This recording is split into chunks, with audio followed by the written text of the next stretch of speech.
दर्शक तथा श्रोतावृन्द नमस्कार। कार्यक्रम भैरहवा आवाजमा यहाँहरूलाई हार्दिक स्वागत छ। यो कार्यक्रम यहाँहरूले भैरहवा सञ्चार गृहद्वारा सञ्चालित बीटीभी यानि कि भैरहवा टेलिभिजनमा साँझ 8 बजे हेर्दै आइरहनु भएको छ भने कार्यक्रमको अडियो यहाँहरूले भैरहवा एफएम 97.3 मेगाहर्जबाट सुन्दै आइरहनु भएको छ।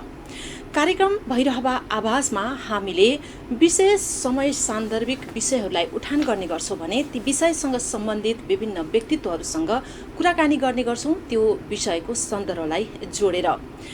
आजको श्रृङ्खलामा हामीले विशेष गरेर अहिलेको यो विश्व महामारीको रूपमा फैलिएको कोरोना भाइरस कोभिड-19 का कारण नेपालमा पनि यसको निकै असर परिरहेको छ, नकारात्मक असर परिरहेको छ। यस्तो समयमा एकातिर कोभिडको बिरामीलाई उपचार गर्नुपर्ने अस्पतालहरूको बाध्यता र अर्कोतर्फ चाहिँ अन्य रोगीहरू जो दीर्घरोगी छन् अथवा तत्कालै समस्या आइपर्छ अथवा दुर्घटनामा परेका हुन्छन् त्यस्ता व्यक्तिहरूको उपचार गर्नुपर्ने अर्को एउटा जिम्मेवारी अस्पतालहरूलाई छ। र आज हामीले कुराकानी गर्दैछौँ भैरहवाको सबैभन्दा पुरानो अस्पताल जिल्ला अस्पतालको रूपमा रहेको भीम अस्पताल, जसलाई हामीले सरकारी अस्पतालको रूपमा चाहिँ चिन्ने गर्छौँ र विगतमा 25 बेडको रहेको उक्त अस्पताललाई अहिले यो कोभिडको समस्या देखा परेपछि हरेक व्यक्तिलाई सरकारी अस्पतालको आवश्यकताको महसुस भयो र सरकारले पनि प्रदेश सरकारले पनि त्यसलाई महसुस गरेर यसलाई 50 बेडमा चाहिँ स्तरोन्नति गर्यो। अहिले भीम अस्पतालले 50 बेडको सेवा दिइरहँदाखेरि एकातिर कोरोना भाइरसका सङ्क्रमित बिरामीहरूलाई एकदमै चुस्त रूपमा उपचार गरिरहेको छ भने अर्कोतर्फ चाहिँ विभिन्न विशेषज्ञ सेवाहरू जो चाहिँ विगतमा थिएनन्, सञ्चालन गर्न समस्या थियो, त्यस्ता विशेषज्ञ सेवाहरूलाई पनि भीम अस्पतालले सुचारू गरिरहेको छ। र आज विशेष गरेर हामीले भीम अस्पताल भैरहवामा पछिल्लो पटक शुभारम्भ भएको हाड जोड्ने तथा नशा रोग विशेषज्ञ सेवालाई हामीले आजको श्रृङ्खलामा उठान गर्दैछौँ र भीम अस्पतालले हाड जोड्ने सम्बन्धी सेवा दिन थालेको छ, अपरेसनहरू सुरु गरेको छ। यसै विषयमा जानकारी दिनको लागि आज हामीसँग हुनुहुन्छ भीम अस्पताल भैरहवाका हाड जोड्ने विशेषज्ञ डाक्टर निवास शर्मा। उहाँलाई हामी कार्यक्रममा स्वागत गर्दैछौँ। डाक्टर साहब, यहाँलाई स्वागत छ। आराम हुनुहुन्छ? हजुर, सन्चै छु। यहाँ चाहिँ अहिले भीम अस्पतालमा एकदमै भनौँ न यो कमसेकम 87 वर्ष स्थापनाको 87 वर्ष पछि एउटा भीम अस्पतालले निकै रचनात्मक एउटा सेवाको शुभारम्भ गरेको छ, जो चाहिँ यो डाक्टर साहबको काँधमा चाहिँ यो जिम्मेवारी छ। हाड जोड्ने विशेषज्ञ सेवा यहाँले दिइरहनु भएको छ। यहाँको सेवाको विषयमा कुराकानी गर्नुभन्दा अगाडि यहाँको अलिकति आफ्नो व्यक्तिगत प्रोफाइल, यहाँको चाहिँ व्यक्तिगत अनुभव, यहाँको चाहिँ पढाइ कहाँ कसरी अध्ययन गर्नुभयो र त्यसलाई कसरी अगाडि बढाइरहनु भयो र यहाँसम्म आइपुग्नु भयो, अलिकति आफ्नो व्यक्तिगत रूपमा जानकारी दिनुहोस् न। धन्यवाद। यो टेलिभिजनमा मलाई बोलाउनुमा म हृदयदेखि धन्यवाद दिन चाहन्छु। म्यामले अगाडि पनि भन्नुभयो जस्तै कोभिड र अहिले अरू विशेषज्ञ सेवा जुन दिइरहेको छौँ हामीले, त्यसमा पक्कै पनि चुनौती छ र त्यही चुनौतीबिच भीम अस्पतालले अहिले विशेषज्ञ सेवा दिइरहेको छ र त्यो उत्कृष्ट सेवा दिइरहेको छ। र त्यसको बावजुद पनि हामीले कोभिडसँग लड्दै पनि विशेषज्ञ सेवा दिनु भनेको एउटा चुनौती कुरै नै हो। र म्यामले भन्नुभयो मेरो व्यक्तिगत प्रोफाइल, म काठमाडौँमा जन्मेको हो। मैले स्कुल चाहिँ नि काठमाडौँ भ्याली स्कुल भन्ने काठमाडौँ महाराजगञ्जमै पढेँ र +2 चाहिँ निस्टबाट पढेँ र MBBS चाहिँ मैले लुम्बिनी मेडिकल कलेज पाल्पाबाट पढेँ र MS orthopaedic and trauma surgery भन्ने छ हाम्रो, त्यो चाहिँ मैले न्याम्स चिकित्सा राष्ट्रिय प्रतिष्ठान न्याम्स वीर अस्पताल राष्ट्रिय ट्रमा सेन्टरबाट मैले आफ्नो विशेषज्ञ हाड जोड्ने तथा नशा रोग विशेषज्ञमा स्नातकोत्तर गरेको छु। हजुर, डाक्टर साहब यहाँ काठमाडौँमा बसेर पढ्नुभयो होइन, यद्यपि पाल्पामा पनि यहाँको चाहिँ बसाइरह्यो, तर पनि भैरहवा जस्तो यो भनौँ न एक किसिमले चाहिँ भारत र नेपालको सिमानाका पर्छ होइन, यहाँ चाहिँ मिश्रित समुदाय छ, एउटा भाषा जानेर पनि हुँदैन होइन। यहाँ आइपुग्दाखेरि यहाँले आफ्नो विशेषज्ञतालाई यहाँ प्रयोग गरिरहँदाखेरि यहाँले कस्तो महसुस गरिरहनु भएको छ? हजुरले भन्नुभयो यहाँ मिश्रित छन्, सही, मैले पनि त्यही थाहा पाएँ। अब यहाँ केही समुदाय नेपाली बोल्नुहुन्छ, केही समुदाय अर्कै भाषा बोल्नुहुन्छ। हामीले अलिकति ल्याङ्ग्वेजमा डिफिकल्टी छ, तर उहाँहरूले मैले भनेको कुरा चाहिँ एटलिस्ट बुझ्न चाहिँ सक्नुहुन्छ। जस मैले यसो नगर्नुहोस् भनेको छ, उहाँले पुरै नबुझे पनि के भन्न खोजेको छ भन्ने कुरा चाहिँ उहाँले चाहिँ बुझ्नुहुन्छ। जस एटलिस्ट समस्या छ भए पनि उहाँहरूले चाहिँ त्यो एउटा बुझ्न चाहिँ सक्नुहुन्छ उहाँहरूले। हजुर, अब भैरवाको भीम अस्पताल जसरी हामीले चिन्छौँ पुरानो अस्पताल भनेर होइन, अलिकति हुन त अहिले कोरोना भाइरस सुरु भइसकेपछि त मान्छेलाई सरकारी अस्पतालको महत्त्व अत्यन्तै रहेछ भन्ने भयो होइन। तर त्योभन्दा अगाडिसम्म अहिले पनि हामीले सरकारी अस्पतालहरूलाई हेर्ने दृष्टिकोण होइन, सरकारी अस्पतालबाट दिने विशेषज्ञ सेवाहरूमा मान्छेको चाहिँ त्यति विश्वसनीयता कम भएको जस्तो हामीले देख्ने गरेका छौँ होइन। यहाँ आएर भैरहवाबाट भीम अस्पतालबाट आफ्नो विशेषज्ञ सेवालाई यहाँले प्रभाव गरिरहँदाखेरि होइन, अब भीम अस्पतालबाट हाड जोड्ने सम्बन्धी के कस्ता सेवाहरू चाहिँ जनताले पाइरहेका छन् त? अस्पताल अहिले र पहिलाको र अहिले सरकारी अस्पतालमा थोरै परिवर्तन आएको छ। जस्तै अब सरकारले पनि अलिकति प्रोत्साहन गरिरहनु भएको छ अहिले सरकारी अस्पतालहरूलाई अगाडि बढाउन। जस्तै हाम्रो भीम अस्पतालमा पनि हजुरले भन्नुभयो जस्तै 25 बेड अस्पतालबाट हामी 50 बेडमा पुगेको छौँ। अब त्यसै गरी उहाँले विशेषज्ञ सेवाहरू पनि दिइरहनु भएको छ। जस्तै म अर्थोपेडिकमा आएँ, म साथै मेडिसिनमा पनि हुनुहुन्छ, ENT-मा पनि हुनुहुन्छ, त्यसै गरी हाम्रो जिपीमा पनि हुनुहुन्छ, पिडियाट्रिक पनि हुनुहुन्छ, रेडियोलोजी भन्छ। अब पहिला चाहिँ एउटा मेडिकल अफिसर भन्नाले आधारभूत सेवा मात्रै दिएको अस्पताल हुँदा अब अहिले चाहिँ उहाँहरू विशेषज्ञ सेवामा माथि एक स्टेप माथि जानुभएको छ। र पहिला र अहिलेको सिनारो चाहिँ अलिकति चेन्ज पनि छ। अब हजुरले भन्नुभएको अर्थोपेडिक सेवामा चाहिँ हामी कस्तो दिइरहेछौँ भने अहिले ओपिडी सेवा भइहाल्यो, जहाँ चाहिँ विशेषज्ञ सेवाहरू पाउनुहुन्छ। जस्तो विशेष गरी हामीले हार्ट जोड्ने तथा नसारोग विशेषज्ञ सेवा दिइरहेछौँ हामीले। जस्तो मेनली अब लडेर आएको केसहरू ट्रमा भन्छौँ, जुन चाहिँ हामी त्यसको ओटीहरू अपरेसनहरू गर्ने शुभारम्भहरू गरेका छौँ। त्यसै गरी तपाईँको ब्याक पेनहरू, लो ब्याक पेनहरू जुन आउँछ अथवा स्पाइनल इन्जुरी पनि अस्ति मैले देखेँ। हामी केही दिन अहिले सबै सेवा दिन नसके पनि हामीले केही दिन चाहिँ उहाँहरूलाई राखेर भर्ना गरेर र 1-2 दिन उहाँहरूलाई सम्झाएर बुझाएर एटलिस्ट हामीले घरमा पनि पठाएका छौँ, काउन्सिलिङ गरेका छौँ, जसले पहिलाभन्दा धेरै उहाँहरूलाई चेन्ज पाउनु भएको छ। जस्तै म म्याडमलाई एउटा कुरा भनौँ, म सुरुमा ओपिडी बस्दाखेरि जम्मा 3-4 पेसेन्ट आउनुहुन्थ्यो।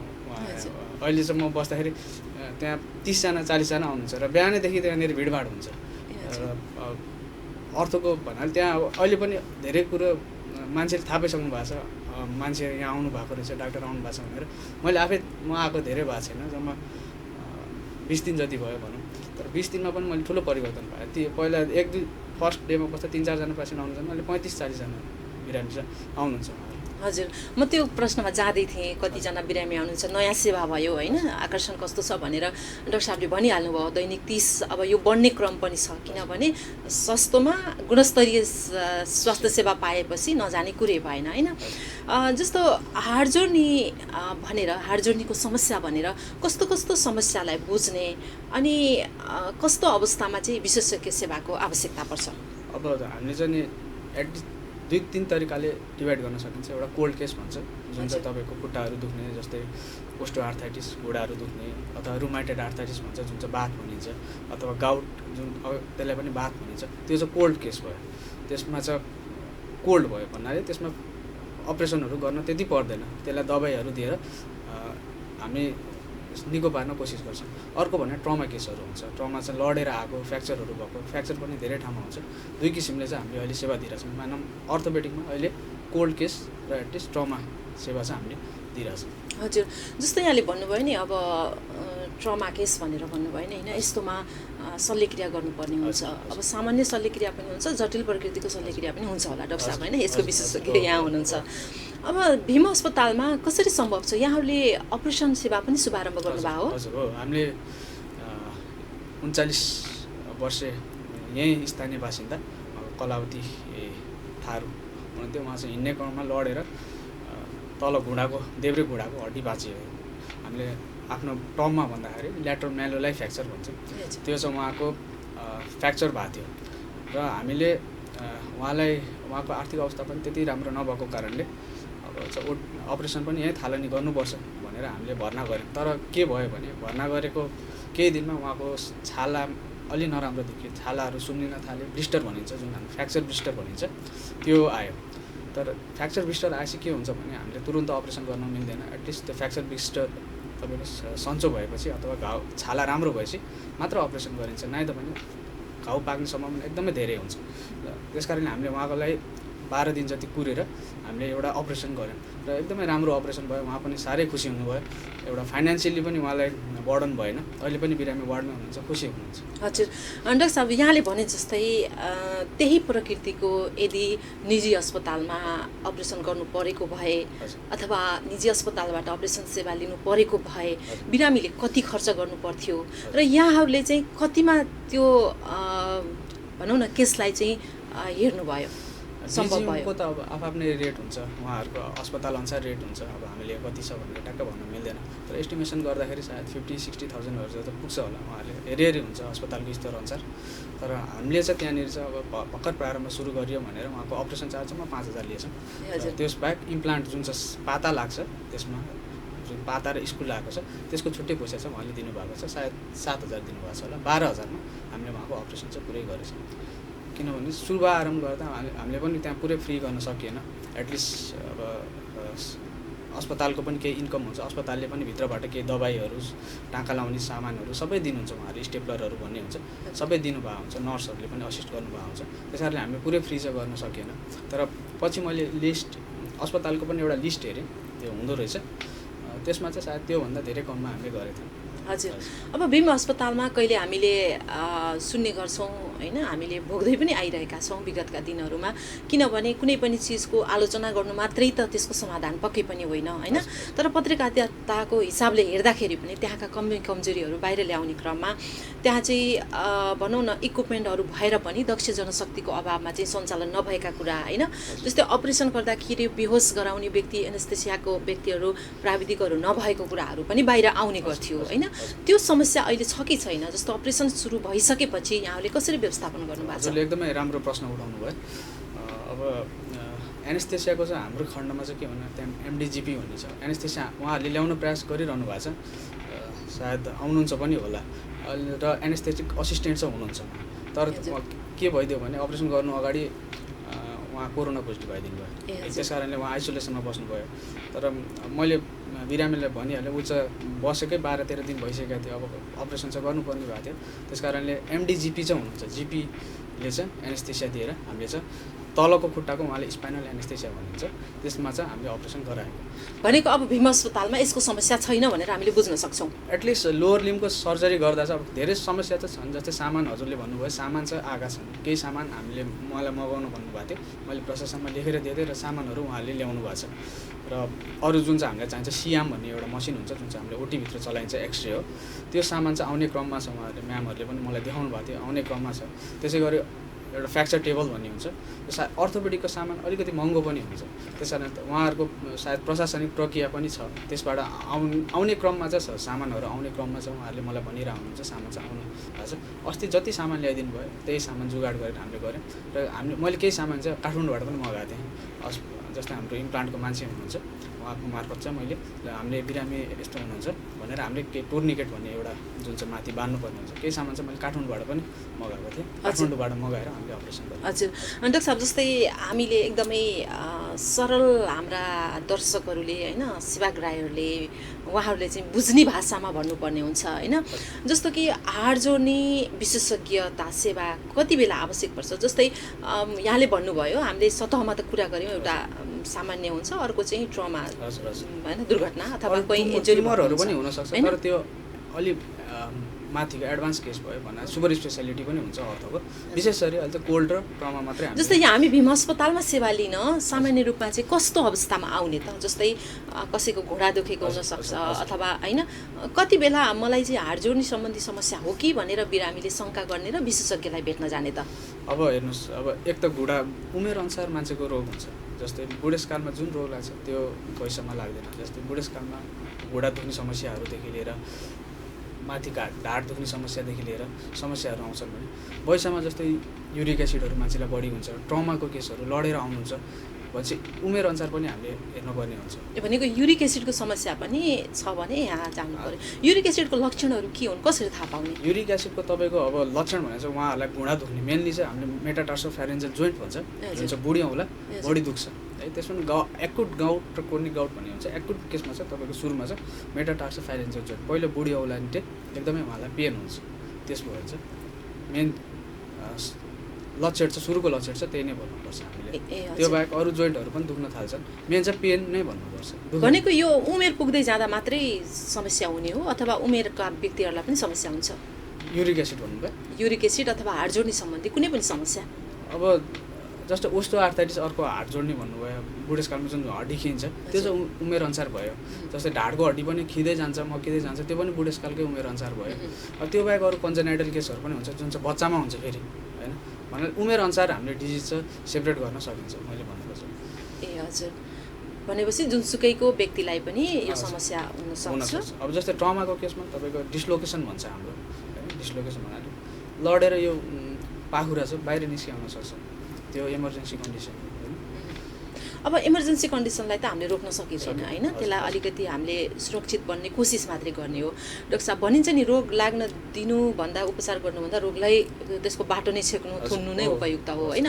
अब हामीले हाड जोड्नेको समस्याबाट बच्नको लागि, नसाको समस्याबाट बच्नको लागि हामीले अपनाउनु पर्ने त्यस्तो केही सावधानीहरू छ कि? अब जस्तो तपाईँले युरिक एसिड नै भन्नुभयो। हजुर, युरिक एसिड मेनली भनेर चाहिँ म चाहिँ आफ्नो मेरो भन्नुहुन्छ भने म चाहिँ मेडिसिनमा त्यति दबाई खानुपर्छ म त्यति विश्वास गर्दिनँ। म जहिले पनि आफ्नो त्यो प्रेसक्रिप्सनमा लेख्दा पनि लाइफस्टाइल मोडिफिकेसन भनेर लेखिरहेको हुन्छु। त्यो भने तपाईँको धेरै कुरा हुन्छ। जस्तै मान्छे मोटो छ भने वेट रिडक्सन गर्नु पऱ्यो, जस्तै उसको day to day life habit चाहिँ उसले चेन्ज गर्नु पऱ्यो। जस्तै उसले चुरोट खानुहुन्छ, जाँड रक्सी खानुहुन्छ भने त्यसलाई कन्ट्रोल गर्नु पऱ्यो अथवा छोड्नु पऱ्यो। त्यसै गरी माछा मासु, रातो मासु बढी खाइन्छ भने त्यसलाई पनि कन्ज्युम कम गर्नु पऱ्यो होइन। पानी प्रशस्त पिउनु पऱ्यो। अहिले व्यायामहरू, योगाहरू, एक्सर्साइजहरू गर्नु पऱ्यो। भनेको जीवनशैली परिवर्तन गरेर पनि हामीले रोगबाट यसबाट बच्न सकिन्छ। Prevention is better there care भनिन्छ नि होइन। हजुर हजुर हजुर। डाक्टर साहब अब यहाँ भीम अस्पतालबाट यहाँले यो हाड जोड्ने विशेषज्ञ सेवा दिइरहँदाखेरि होइन, भीम अस्पताललाई हामीले कोभिड अस्पतालको रूपमा पनि चिनेका छौँ, बाहिर बुझ्ने गरेका छौँ। अहिले सङ्क्रमितको उपचार भइरहेको छैन।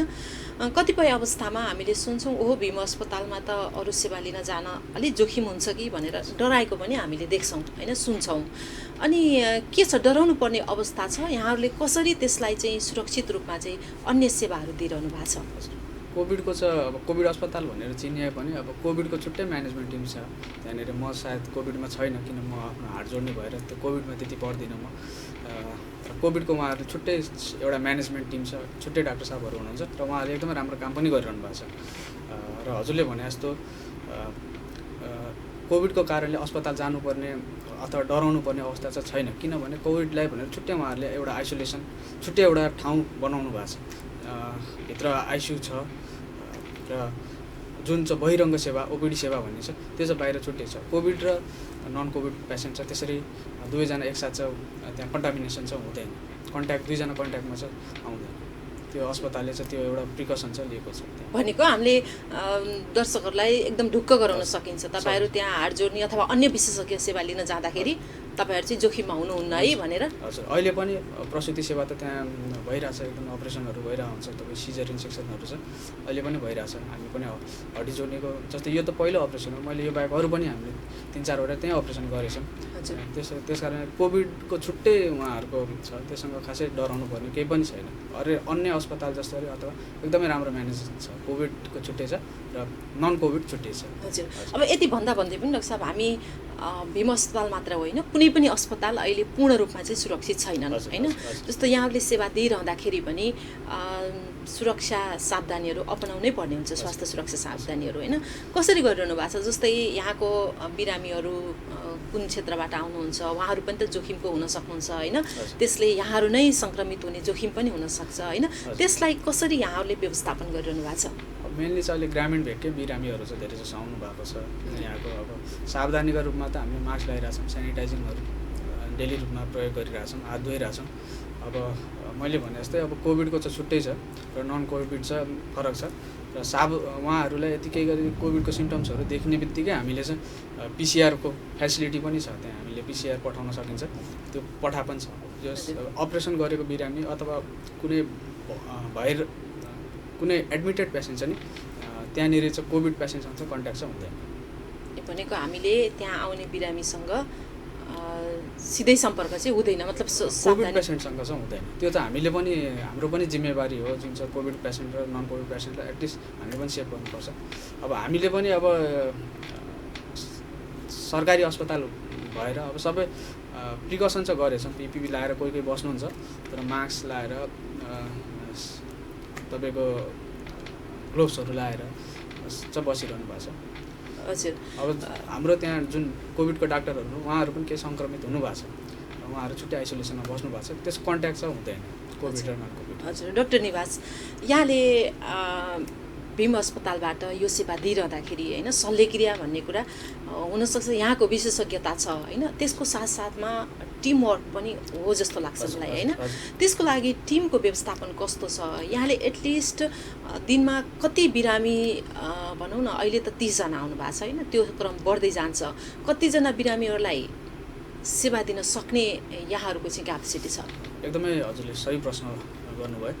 अब जस्तो म चाहिँ अहिले एकजना मात्र अर्थोपेडिक सर्जन आएको छु। अब अहिले चाहिँ त्यहाँ के छ, टेक्निसियनहरू पनि कम हुनुहुन्छ जस्तै मैले भने, तर अहिले पुरा फुल फ्लेजमा चाहिँ हामीले त्यो सेवा पनि विस्तार भएको छैन, अहिले जस्ट शुभारम्भ मात्रै भएको छ र म्यान पावरको चाहिँ अहिले पनि कम त छ त्यहाँनिर। जस्तै अब हाम्रो भनौँ न प्लास्टर लाउने मान्छेहरू टेक्निसियनहरू हुन्छ, उहाँहरू कम हुनुहुन्छ। त्यही पनि हामीले आएको बिरामीलाई चाहिँ हामीले गएर म आफै गएर पनि जहिले पनि दिनमा 2-3टा प्लास्टर चाहिँ हामी तानेर लाएर मिलाएर हामीले आफै पनि गरिरहेछौँ, मान्छेलाई बोलाएर, अब जस्तो इमर्जेन्सीबाट बोलाएर गरेछौँ। अब र मान्छे आउने क्रममा पनि छ, जस्तै अब म आएको पनि धेरै भएको छैन, मैले पनि म्यानेजमेन्टसँग कुरा गर्दाखेरि उहाँले हुन्छ डाक्टर साहब हामी ल्याइहाल्छौँ भनेर आइरहेछ त्यस। हजुर हजुर, अब यहाँ त भनौँ न एकदमै सुविधा सम्पन्न अस्पतालमा पनि यहाँले आफ्नो काम गर्नुभयो होइन, र अहिले भीम अस्पतालमा आएर पनि आफ्नो सेवा दिइरहनु भएको छ। के छ, भीम अस्पताललाई एकदमै सबैको विश्वसनीय बनाउनको लागि होइन अस्पतालमा के कुराको आवश्यकता छ? अझै यो चाहिँ जस्तो व्यवस्थापकीय पक्ष होला होइन, अर्को चाहिँ इन्स्ट्रुमेन्टहरू जस्तो इक्विपमेन्टहरूको कुरा होला होइन, अर्को चाहिँ जनशक्तिको कुरा होला। एक गरेर हेर्दाखेरि यहाँ एउटा विशेषज्ञको हैसियतले म यहाँबाट निरन्तर रूपमा चाहिँ मैले गुणस्तरीय सेवा प्रदान गर्नुपर्छ है भनेर त्यो स्तरमा हेर्दाखेरि सुधार गर्नुपर्ने कुराहरू के देख्नुहुन्छ? हामीले भन्नुभयो, म चाहिँ अब वीर अस्पताल नेसनल ट्रमा सेन्टरबाट पढेँ, जुन चाहिँ राष्ट्रिय ट्रमा सेन्टर हो। त्यहाँ चाहिँ एकदमै नेपालकै एउटा रिफरल सेन्टर हो। अब जस्तै यहाँ कसैको ट्रकले हिर्कायो अथवा क्रेन पल्ट्यो भने लास्टमा रिफर हुने ठाउँ भने नेसनल ट्रमा सेन्टर हो। र मैले त्यो विशेषज्ञ हासिल गरेकोले मलाई यहाँ काम गर्न पनि, मैले भने म्यान पावर अलिकति कम भए पनि मलाई त्यति त्यो एउटा कन्फिडेन्स भएर मैले यहाँनिर एउटा अपरेसन चाहिँ हामीले अपरेसन गर्न सकेँ भनौँ न। त्यसको चाहिँ अब श्रेय चाहिँ मैले आफ्नो जुन पढेको ठाउँ हो त्यसलाई नै दिनुपर्छ, जहाँबाट मैले सिप सिकेँ। त्यही सिपले नै मैले यहाँ आएर एउटा इन्भाइरोमेन्ट ठिकैको छ, त्यही पनि हामीले एउटा जुगाड जस्तो गरेर भए पनि एउटा उच्च स्तरीयको सेवा चाहिँ हामीले दिन सक्यौँ। मैले किन सोध्दैछु भने जस्तो कि एउटा व्यवस्थापकीय पक्षलाई जति विशेषज्ञलाई त्यो चिजको आवश्यकता छ भन्ने महसुस हुन्छ नि होइन, काम गर्ने क्रममा उहाँहरूलाई त्यतातिर ध्यान नपुगेको हुनसक्छ कि, जस्तै उहाँहरूलाई त्यो अनुभव नभएको हुनसक्छ। एक किसिमले चाहिँ नगर्ने सोचले हुन्छ, अर्को चिज गर्छु भन्दा पनि उहाँहरूको ध्यान चाहिँ त्यो चाहिन्छ है भन्ने चाहिँ ध्यान नगएको हुनसक्छ। त्यसैले यहाँले एक गरेर भन्नुभयो भने व्यवस्थापन पक्षले चाहिँ होइन सुनेर त्यसलाई चाहिँ ओहो यो यहाँ त यो आवश्यकता रहेछ भनेर पनि उहाँहरूले व्यवस्थापन गर्न सक्नुहुन्छ नि त। हजुर, अहिले चाहिँ अब कोभिड पनि भएर उहाँहरू कोभिडमा पनि फोकस हुनुहुन्छ, कोभिड अस्पताल भएर कोभिडमा पनि फोकस हुनुहुन्छ। साथै अब नयाँ डाक्टरहरू म बाहेक अरू पनि आउनु भएको छ, त्यसमा पनि उहाँहरू व्यवस्थापनमा चाहिँ मैले भने सामानहरू चाहिँ उहाँहरूले ल्याइदिनु रहनु भएको छ। मैले दिएको थोरै समयमै उहाँहरूले सामानहरू ल्याइदिनु भएको छ र उहाँहरूको व्यवस्थापकीय क्षमता पनि एकदमै राम्रो छ, उहाँहरू पोजिटिभ छ। मन्त्रालयमा गएर पनि उहाँहरू गएर कुरा गर्ने र सामानहरू ल्याउने क्रम चाहिँ छ। जस हामीलाई म्यानेजमेन्टबाट चाहिँ फुल्ली सपोर्ट छ। अब हाम्रो मेसो म्यामलाई पनि मैले भेटिरहन्छु बेला बेलामा, उहाँले पनि ठिक छ डाक्टर साहब गर्नुहोस् तपाईँहरू भन्नुहुन्छ। एकदमै व्यवस्थापन भएको छ, राम्रो सपोर्ट छ हामीलाई। भनेको अब भीम अस्पतालले यो सेवालाई निरन्तरता गर्न सक्छ। अब उहाँको जुन मैले त्यो म पनि गएर भेटिरहेको हुन्छु, यस्तो यस्तो चाहियो उसो चाहियो, उहाँहरूले चाहिँ हुन्छ आउँदैछ डाक्टर साहब भन्नुहुन्छ र कहिले कहिले विश्वास पनि लाग्दैन नि त। तर उहाँ कागजहरू पनि देखाइदिनुहुन्छ कि डाक्टर साहबले हेर्नुहोस् हामीले यो सामान ल्याउँदैछौँ, टेन्डर अब कुनै सरकारी प्रक्रिया हुन्छ जुन चाहिँ ठुल्ठुलो सामानहरू ल्याउँदाखेरि चाहिँ तपाईँको टेन्डर हाल्नुपर्ने अथवा यो सरकारीको यो छुट्टै मलाई त्यति थाहा हुँदैन। तर सरकारी प्रक्रिया अनुसार उहाँहरूले जस गरेर सामानहरू यहाँको आवाज सुन्नु भएको छ, यहाँको मागहरूलाई चाहिँ पुरा गर्ने कोसिस गर्नुभएको छ। हजुर डाक्टर साहब, यो यहाँले एउटा भनौँ न एक्सरे कागज पनि लिएर आइरहनु भएको छ होइन, के छ जति बेला यो यतिका वर्ष भनौँ न लगभग एउटा चाहिँ शताब्दी नै जान थालेको अवस्थामा अस्पतालले सेवा सुरु गर्न नसकिरहेको अवस्थामा होइन यहाँ आउनुभयो, अहिले चाहिँ अस्पतालले सेवा सुरु गरेको छ यहाँको विशेषज्ञतामा, अनि यहाँले एकैचोटि चाहिँ अपरेसन गर्ने पनि आँट गर्नुभयो होइन। कस्तो लागिरहेको थियो त्यति बेला चाहिँ यहाँको स्थिति देखेर होइन, बिरामीको अवस्था देखेर भनौँ न म यसमा सक्सेस हुन्छु कि हुँदैन भन्ने कुरा कतिको विश्वस्त हुनुहुन्थ्यो यहाँ आफूप्रति नै? मैले अघि हजुरलाई भने हाम्रो त्यो दुईवटा केस हुन्छ, एउटा कोल्ड र ट्रमा हुन्छ। मेनली हामीले हेर्ने चाहिँ ट्रमामा चाहिँ हामी अलिकति विशेषज्ञ भएर हामी ट्रमामा चाहिँ गर्नु सक्छौँ भन्ने चाहिँ मलाई एउटा कन्फिडेन्स थियो। अनि अब हजुरले भन्नुभयो जस्तै टिम पनि हामीले तयार छ गऱ्यौँ। जस्तै एनेस्थेसिया दिनलाई हामीलाई जिपी हुनुहुन्थ्यो, त्यसै गरी नर्सिङ टिमहरू पनि आएर हामीले एउटा टिम चाहिँ बनायौँ र सामानहरू पनि जुडायौँ र एउटा अपरेसन गर्न चाहिँ हामीले कुनै पनि कम्प्रोमाइज गरेन। त्यो अपरेसनमा गर्दाखेरि हड्डीको अपरेसन गर्दाखेरि कुनै पनि कम्प्रोमाइज गर्नै हुँदैन, किनभने अहिले कम्प्रोमाइज गऱ्यो भने पछि एकदमै दुःख पाउँछ बिरामीले। तपाईँको उसको घाउ पाकेर उसले एकदमै त हिँड्नुपर्छ, उसले अपरेसन गर्नुको खालि अपरेसन गर्नु मात्रै ठुलो कुरो होइन। मैले एउटा अपरेसन गरिदिएँ भन्नु त्यो ठुलो कुरो होइन, मैले त बिरामीलाई हिँडाउनु पनि पर्छ। उसले हिँड्नु सकेन भने त्यो अपरेसन गरेको केही पनि हुनै छैन। त्यस कारणले त्यो एउटा ओटीमा एउटा इन्भाइरोमेन्ट अथवा राम्रो सफा इन्भाइरोमेन्ट हामीले त्यो पनि क्रिएट गर्नुपर्ने हुन्छ। त्यो सबै हामीले मिलाएर एउटा उच्च स्तरकै नै हामीले अपरेसन गरेका हौँ। तर अपरेसन त्यति ठुलो अपरेसन चाहिँ होइन, जस्तै अब म त भर्खर पढेर आएको हुँ, अपरेसन त्यति ठुलो अपरेसन पनि होइन। तर अब यो हिसाबले एउटा हामीले चिरेर प्लेटहरू राखेको यहाँको लागि चाहिँ अब एउटा आरम्भ भयो भन्ने हो। सामान आयो भने हामीले ट्रमाको चाहिँ धेरै कुरा हामी सबै उहाँको ठ्याक्कै समस्या के थियो?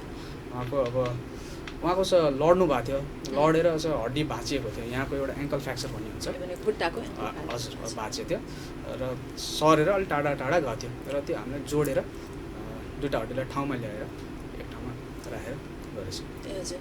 मैले एक्सरे देखाउनु हजुर एकदमै मिल्छ एकदमै।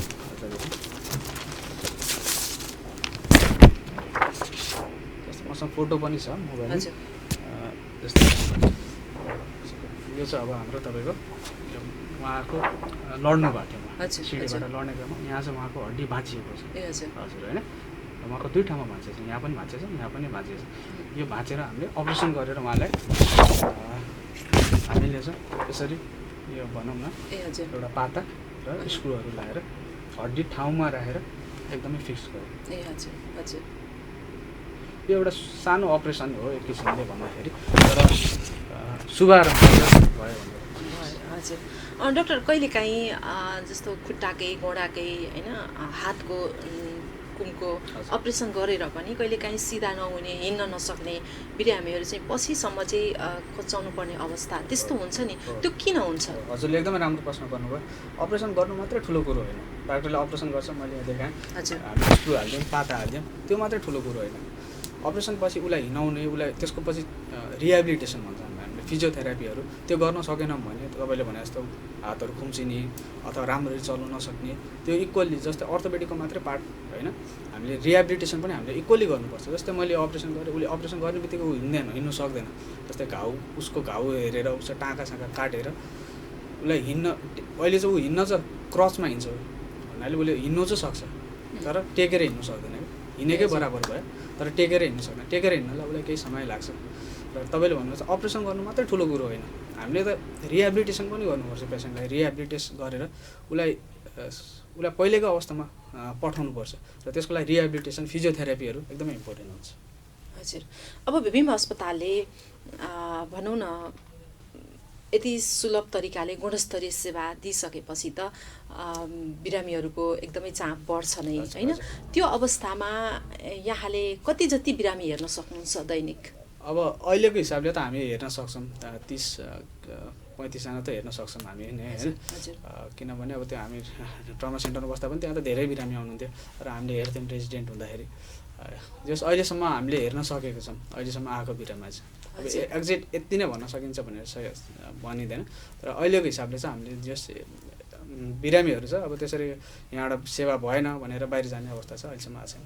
हजुर, अब भनौँ न ग्रामीण क्षेत्रका बासिन्दाहरू धेरै चाहिँ पैसाकै अभावमा पनि आफ्नो गुणस्तरीय सेवा लिनबाट वञ्चित भइरहेको अवस्थामा होइन, हाम्रो कार्यक्रम हेरेर बस्नुभएका दर्शकहरूलाई एउटा विशेषज्ञको हिसाबले चाहिँ के भन्न चाहनुहुन्छ? एक त भीम अस्पतालमा यहाँको सेवा सुरु भइरहेको छ होइन, अर्को चाहिँ एउटा आफ्नो विशेषज्ञको हिसाबले पनि के भन्न चाहनुहुन्छ कि पैसाकै अभावमा अब स्वास्थ्य सेवाबाट वञ्चित हुनुपर्ने अवस्था छ त?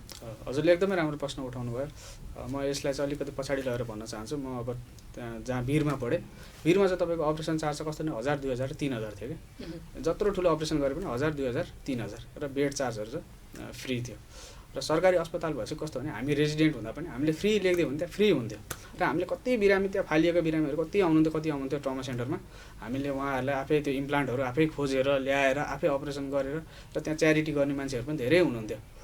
र हामीले फालिएको बिरामी कहीँ नभए पनि त्यहाँ ट्रमामा चाहिँ हामीले बसाएर गराएर हामी रेजिडेन्टहरू फ्याकल्टीहरू सरहरूले पनि हेल्प गरेर त्यहाँ राम्रो बनाएर पठाएको छ। मैले त्यो एउटा अब जस्तै इम्प्लान्टको मान्छेलाई पनि भनेर यो मान्छे यस्तो छ तपाईँले इम्प्लान्ट हालिदिनुपर्छ भनेर हामीले उहाँहरूलाई भनेर राम्रो गराएको।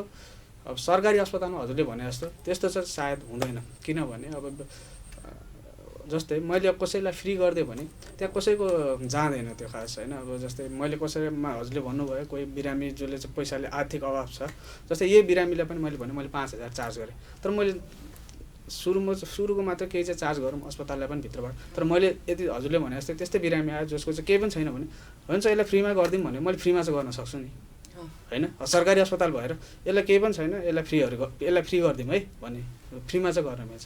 र त्यहाँ मेकानिजम पनि छ एउटा जस्तै हामीले सही गरेर माथि प्रशासनबाट छाप लगाइदिएपछि त्यहाँ फ्री पनि हुन्छ, निःशुल्क पनि हुन्छ। 50-60 हजार अथवा 1 लाख खर्च गर्ने ठाउँमा तपाईँको 5000, 10,000मा त त्यो त फ्री छ त भयो नि होइन। सर्वसुलभ रूपमा चाहिँ उसले सेवा पायो। हजुर भने जस्तो जसले चाहिँ 1 रुपियाँ पनि तिर्नु सक्दैन त्यसलाई पनि हामीले सेवाबाट वञ्चित गर्नुहुन्न छैन। त्यो हामी दबाईहरू पनि त्यहाँ के दबाईहरू चाहिँ हुन्छन् खोजेर ल्याएर त्यो आफूमा पनि भर पर्छ, मान्छेमा पनि भर पर्छ। अब कति गर्ने मैले भने हामी ट्रमा सेन्टर पर्दाखेरि हामीलाई पनि जस्तै कोही मान्छे कतिजना फालिएकै मान्छे हुनुहुन्थ्यो धेरैजना आएर हामीले त्यो ड्रेसिङ सेसिङ गरिदिने त्यहीँ अब बेटाडिन सबै सामानहरू ल्याएर गर्ने काम हामीले गर्थ्यौँ क्या। त्यो एउटा ट्रमामा त्यो गरेको कुरा गरेर देखेको कुरा चाहिँ म अब मेरो जुनियर भाइहरू पनि भनौँ अब मेरो सिनियर दाइहरू उहाँ हामी सबैले फालिएको मान्छेलाई पनि एउटा उच्च स्तरीय उसलाई केही फरकै छैन होइन। हामीले दिएर उहाँलाई पछि राम्ररी पठाएको पनि हामीले देखेछौँ। र त्यहाँनिर मैले कसैलाई सेवा दिएँ भने जस्तै मानौँ हजुरले भने जस्तै फालिएको मान्छेलाई हामीले सेवा दियो भने मेरो त केही जाँदैन नि, सरकारी अस्पताल हो होइन। र सेवा पाउँछ, सरकारकै त मान्छे हो, ऊ पनि नेपालकै नागरिक हो, सबैले त पाउनु पऱ्यो होइन र। हजुर डाक्टर साहब, अब हामी अन्त्यमा आइपुगेका छौँ। एकदमै जटिल, यहाँको लागि पनि जटिल, मलाई सोध्न पनि जटिल प्रश्न होइन। धेरै विशेषज्ञहरू भनौँ न सरकारी अस्पताल हाम्रो भीम अस्पतालमा धेरै सेवाहरू सुचारू गर्ने कोसिस भए पनि निरन्तरता पाइरहेको अवस्था छैन होइन। कतै यहाँले पनि आफ्नो सेवा सुरु गर्ने अनि बिचमै छोडेर हिँड्नु त होइन भनेर हाम्रो अब यदि कार्यक्रम सुनिसकेपछि हाम्रो दर्शकहरूले पनि त्यो चाहिँ मनमा जिज्ञासा हुन्छ। यहाँले चाहिँ कस्तो प्रतिबद्धता गर्न चाहनुहुन्छ? हजुरले एकदमै राम्रै प्रश्न सोध्नुभयो होइन। म चाहिँ अब छात्रवृत्ति करारमा 2 वर्ष यहाँलाई भनेर नेपाल सरकारले पठाएको हो खास होइन। अब मैले पनि अब राम्रो हजुरले भने जस्तो राम्रै रेस्पोन्स पाएँ होइन। मैले चाहेको जस्तो हुन सक्यो भने म निरन्तर बस्छु होइन।